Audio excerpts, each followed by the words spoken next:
ചിരിയുടെ തമ്പുരാക്കന്മാർ ചിരിയുടെ പെരുമഴയുമായി എത്തുന്നു. ഫൺ ബേബി ഫൺ ഓഗസ്റ്റ് 30 മുതൽ ശനി ഞായർ ദിവസങ്ങളിൽ രാത്രി 8 മണിക്ക് നമ്മുടെ സൂര്യ ടിവിയിൽ. വിട്ടുകൊടുക്കുമ്പോ പ്രാണം പോകുന്ന വേദനയായിരിക്കും. വേറെ നിവൃത്തിയില്ലല്ലോ ചേച്ചിയമ്മേ. ആഗ്രഹിക്കുന്നത് മുഴുവൻ നേടാൻ പറ്റിയിരുന്നെങ്കിൽ എത്ര നന്നായനെ. ഇതിപ്പോ ജീവിതം അങ്ങനെയല്ലല്ലോ. മോക്ക് താല്പര്യം ഉണ്ടെങ്കിൽ പറ. ഇപ്പോഴും സമയം ഒട്ടും വൈകിട്ടില്ല. ദേ, ഞാൻ നടത്തി തരാം മോളുടെ സിദ്ധുവിന്റെ കല്യാണം. അങ്ങനെ ബലമായിട്ട് നടത്തേണ്ടതാണോ ചേച്ചിയമ്മ കല്യാണം? രണ്ട് മനസ്സുകൾ തമ്മിൽ പൊരുത്തപ്പെട്ടില്ലെങ്കിൽ ആ ബന്ധം കൊണ്ട് എന്താ പ്രയോജനം? ചിലതൊക്കെ നമ്മൾ പിടിച്ചെടുക്കുക തന്നെ വേണം മോളെ. ഒരിക്കൽ നഷ്ടപ്പെട്ട പിന്നെ ഒരിക്കലും വീണ്ടെടുക്കാൻ പറ്റാത്ത പലതും ഉണ്ട് ജീവിതത്തില്. അതിനെക്കുറിച്ച് ഓർത്ത് നമ്മൾ പിന്നീട് ദുഃഖിക്കേണ്ടി വരും. അപ്പോഴേക്കും സമയം വൈകി പോയിരിക്കും.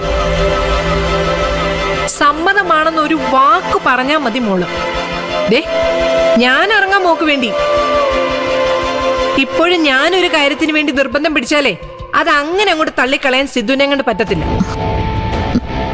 വേണ്ട ചേച്ചിമ്മ, എനിക്ക് വേണ്ടി ചേച്ചിമ്മ ആരുടെ മുന്നിൽ നാണം കെടണ്ട. അയ്യോ, എനിക്കൊരു നാണം കേടും ഇല്ല മോളെ. എന്നാലും വേണ്ട. അവരാ ജീവിക്കേണ്ടത്.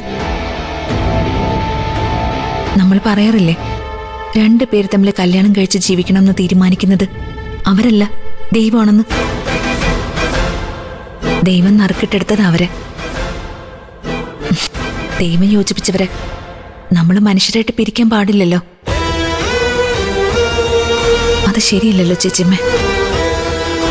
നല്ല സങ്കടമുണ്ട് നിനക്ക് അല്ലേ മോളെ? സങ്കടം അതുണ്ടാവുമല്ലോ ചേച്ചിമ്മേ. പക്ഷെ ഞാനത് അടക്കാൻ ശീലിച്ചു കഴിഞ്ഞു.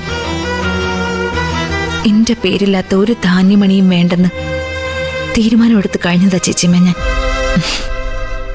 ഇനി അതിൽ നിന്ന് മാറാൻ എനിക്ക് ആഗ്രഹമില്ല. ചേച്ചിയമ്മ എത്ര നിർബന്ധിച്ചാലും ഞാൻ അങ്ങനെ ചെയ്യില്ല.